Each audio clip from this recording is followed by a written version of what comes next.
Hey guys, it's Rob here and welcome back to another video. So in this video, we are going to talk about some recent Nintendo Switch news. We have some possible numbers for the Nintendo Switch 2 units sold globally in 24 hours, so that's pretty interesting. There's also some new demos for Nintendo Switch 2 games if you guys want to check that out. There's also some news for Mario Kart World, a feature that I didn't know about and you might not know about, so we're going to talk about that as well. And then of course, Summer Game Fest was yesterday, so there were some Nintendo Switch 2 games announced there, so we're going to cover that aspect as well. And also, there were some games that were tested for the Nintendo Switch that you may own that we're going to go over. Pink Fury over on Twitter has a list, so I thought I'd read that off for you guys if you guys own any of those games and you want to try them out on the Switch 2, and some other Nintendo Switch news. With that being said, if you guys end up enjoying this video and want to be kept up on more Nintendo news, leaks, and rumors, make sure you guys subscribe to the channel, and of course, leave a like. It really helps push the video when you do that. So first up, let's talk about the games that ended up getting a new upgrade on the Nintendo Switch 2. We already talked about a couple of them in one of the last videos, but these are ones that you already own and you can just pop them in the Switch 2 and they run better. There isn't really a need to buy any updates or any of that. It just runs better because the Switch 2 is more powerful. So Pink Fury over on Twitter has this to say: revised list of games that run better on Switch 2 with no updates.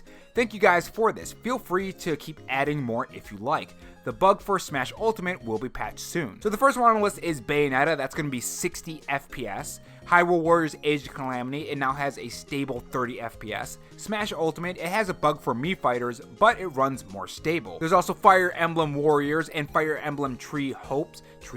It's supposed to be Three Hopes. I read it as Tree for some reason. That's also gonna get a stable 30 FPS, both Fire Emblem games. Monster Hunter Rise and Monster Hunter Stories 2, 60 FPS. I can actually confirm this because I do own that game, and that was one of the first games that I popped in. The performance is really fantastic. Now, Astral Chain is gonna have a stable 30 FPS. WWE 2K18 is finally playable. I myself never actually play that game. I'm not too big of a wrestling fan. Let me know in the comment section below how bad the performance was, because if they're saying finally playable, it must have been like really bad. Pokemon Sword and Shield, faster loading times. Overwatch 2, faster loading times. That's one I do want to check because I played that a lot on the PlayStation 5 and I'm really curious how it plays on the Nintendo Switch 2 because I know it was pretty bad at launch. Oh, you know what? Not only that, but I wonder if you can use the mouse on that. I gotta confirm that. Witcher 3, stable 30 FPS. Batman Arkham Knight, way better than before. Couldn't find the FPS cap. There is some bit of news on that later in this video, so we're gonna talk about that too. Then Bomb Rush Cyberpunk and Yu-Gi-Oh!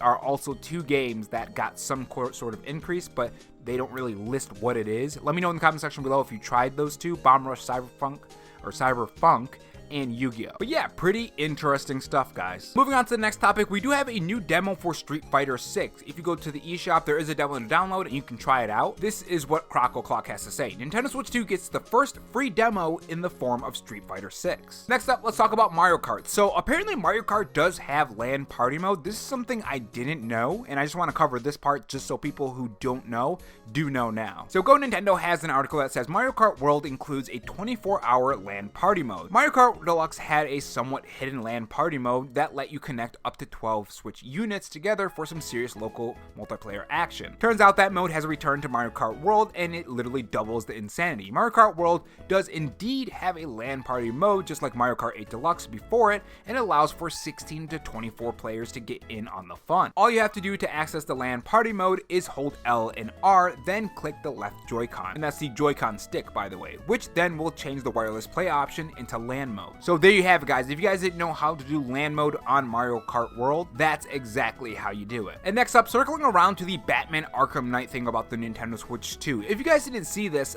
was going around a little while back on June 5th, the launch of the Nintendo Switch 2, and it seems that it has some significant improvements. So Nintendo Everything says this: Batman Arkham Knight Nintendo Switch port is significantly improved on the Nintendo Switch. And this is what they say: when Batman Arkham Knight came to the Nintendo Switch, it suffered some serious performance issues. Digital finally determined the CPU is pushed hard streaming in and decompressing data due to the open world and based on stutters in the port. It seems that the storage was stressed as well. Reaching the 30 FPS per second cap just didn't happen a lot of the time. It often got into the 20s and even below that, which doesn't make for a great experience. Textures are still pared back and there is aliasing problems, as was the case on the Switch 1. However, the Nintendo Switch 1 Digital Foundry says it now runs as flawlessly as possible with its original code. And they also say that means players should find performance sticking to 30 FPS. They also do mention that it's not perfect when driving in the Batmobile, saying this: in Batmobile driving, while frame rate is fixed, animation errors